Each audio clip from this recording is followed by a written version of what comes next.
Good morning, good afternoon, or good evening, depending when you're watching me. Welcome back. Welcome back. We've been gone for a few weeks. Of course, we had spring break. As you can see from the announcement I put up, I had a great time. I had a wonderful time in Italy and Switzerland. It was fun. A lot of good food, a lot of good desserts, good gelatos, good croissants. What else did we eat out there? We had cannolis. I had an ossobuco, which was delicious, great food. I mean, I can go on. I could do a whole recording on the foods and coffee. I had espressos out there pretty much all day long. It was just phenomenal. I will also admit that we walked a lot out there because, as many of you know, it's we don't have we rented a car, but a lot of the areas are not very car friendly. Like, yeah, their parking's really rough out there. So we walked a lot and had a lot of steps in during that week. But it was fine. We needed that, especially as much as I was eating. But that said, I hope you guys had a restful spring break. I hope you guys were able to disconnect from this and be able to focus on you and your family and whatever you were doing. And wasn't able to enjoy the week. But this week, we come back at it another week. So we're entering week number 5. Of course, as you know, this is a 7-week course. So we have essentially after this week, 2 weeks left. And here's some better news. After this week, week 6 is your last discussion. And then week 7 is just your final. I'll be going through make sure that all the grades are entered properly. Everything's well done. And then you can feel out where you stand as a student when it comes to this class. That stated, here we are. We're basically looking at a couple things. One of the chapters this week talks about managing diversity and inclusion. So a lot different than what we hear a lot in the media today. I don't want you to confuse the standards of management with the force or the legislation that forces companies to utilize this. This is not the same. When we talk about managing diversity and in leadership, we're talking about how to best utilize your environments. We're not telling you have to do this. We're saying in a diverse environment. And here's the other thing: as educated people, we don't look at diversity from a surface level. And the reason why I talk about this is because I do a lot of trainings regarding this at a corporate level for corporate training. So we get contracted a lot. I get contracted a lot to speak about diversity and inclusion. And the first thing that people assume is that I'm trying to force some agenda. And that's not the purpose of this. The concept of this is more related to all levels of diversity. And one of the levels that you will see is that diversity is not just about race and gender and those things that are surface levels. They go beyond that. They go deeper into that. They go into your education, your area of where you grew up, your environment, your home. Some of you grew up in a dual parent home and mom and dad or whatever. And that brings value, believe it or not. That gives you a different perspective of the world. When we talk about managing in those environments, we talk about how to utilize the concept of understanding people from wherever they come from.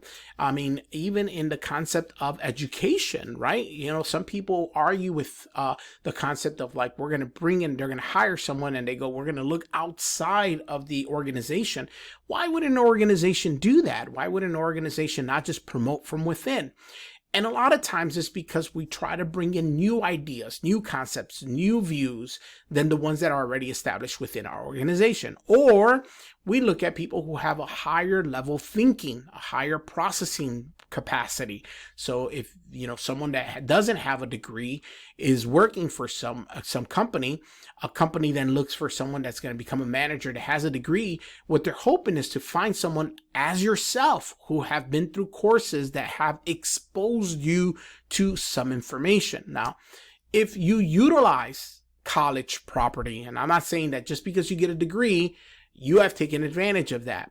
But if you do take advantage of it, you actually use this information to better expand your knowledge of the world, to look at it from a more holistic perspective, a bigger view of life.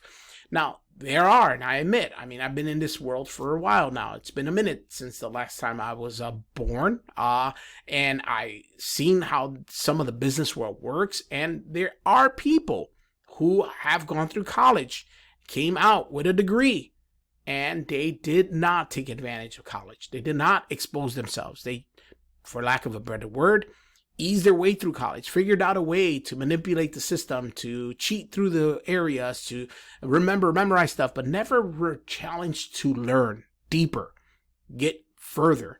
I always feel like that's not hurting me as an instructor. That's hurting whoever does that, because I have a job. I've done well. I'm okay.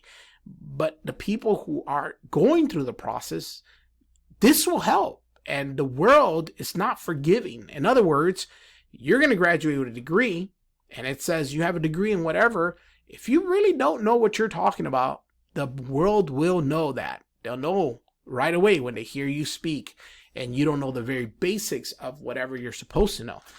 It'll be evident. So I encourage you to sort of take advantage of this journey. Don't let it slip you by. Don't let it just go by. Like, really dig in, read in, understand it, question it. The whole purpose is to get your mind thinking, to question why. I go back to the ethical conversation we had a few weeks ago. The purpose of that wasn't for you to be like, no, you're wrong. I believe this is the way to go. I'm okay with that. But what I want you to do is to question it and discover the whys behind it.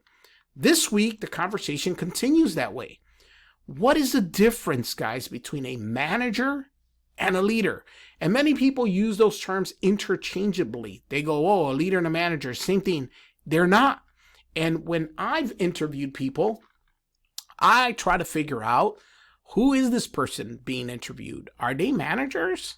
Or are they truly a leader? And what do I need in that position? Do I need a manager, someone that's just going to do this? Or do I need a person that's innovative and creative, and it changes and their mindset is different? Now, it's possible that someone has both of those skill sets, and that's awesome. But you need to know, what skill set do you bring to a company?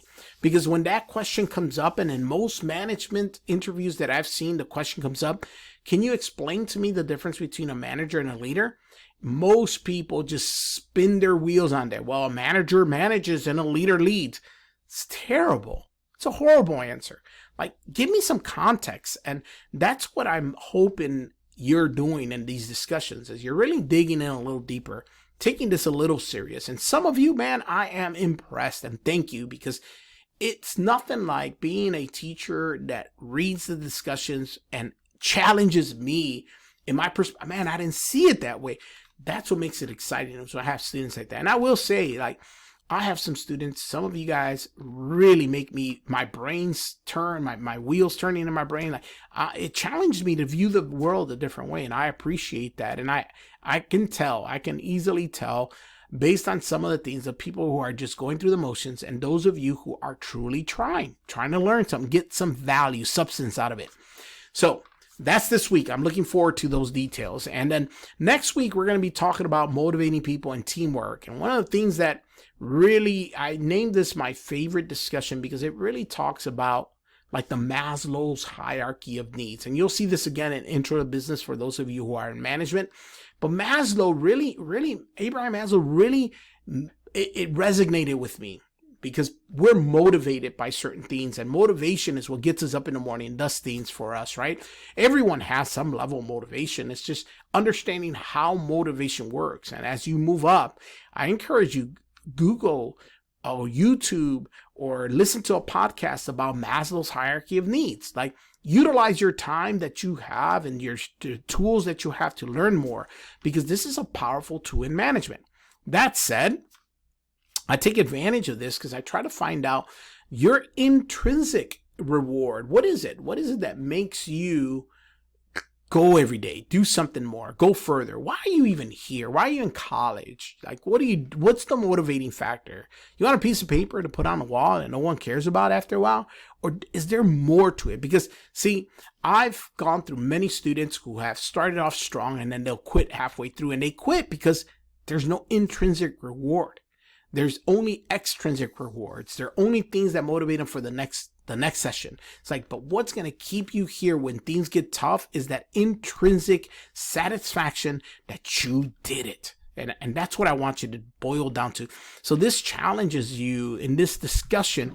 It challenges you to sort of seek, what is the purpose? What am I trying to do? What am I trying to do? Next week, we're going to look at, what am I trying to accomplish with this degree? What am I looking to do in my education here? And I have you see a video from Professor Dr. Potash, who's no longer with us, but his story is really fascinating. It was a book that I read, and it encouraged me to go into teaching. And then under that is a video of my 2019 speech that I gave in the state of Georgia once I was awarded the Teacher of the Year in 2019. And it speaks about my journey. Now, you're seeing this, of course, almost 6 years to the date of when it happened. And in those 6 years, my life has completely been changed. You will hear the story of my challenge with having complete and total kidney failure and living on dialysis.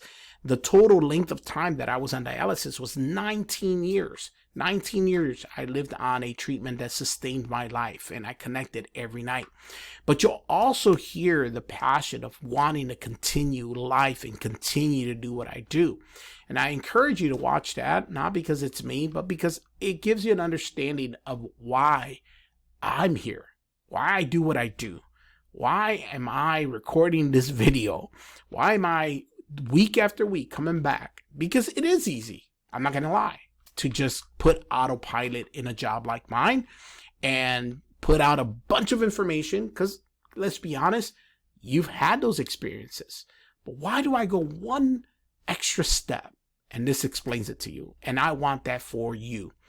I want you to be that person that stands out. I want you to call me back a few years later. Like, I've had many students who started a successful business, who have been employed in a successful position, who have now been promoted to new positions. I want you to be that person, and I want to wait eagerly for you to let me know that this makes sense now. So that said, we got 2 more discussions, guys. My favorite discussion next week, and this week we talk about leadership and management. And we're all set. That's all said and done. We're done. This class is over. So it's been a joy. It's been a ride. I appreciate all your work. I'll be reading through your discussions. Looking forward to it. Guys, we got 2 more. So give it your all. Come on. Give me the best you can. Don't just fulfill a requirement. Let's have a good time. Let's finish strong. I will talk to you soon. Guys, if you haven't registered for summer, please do so.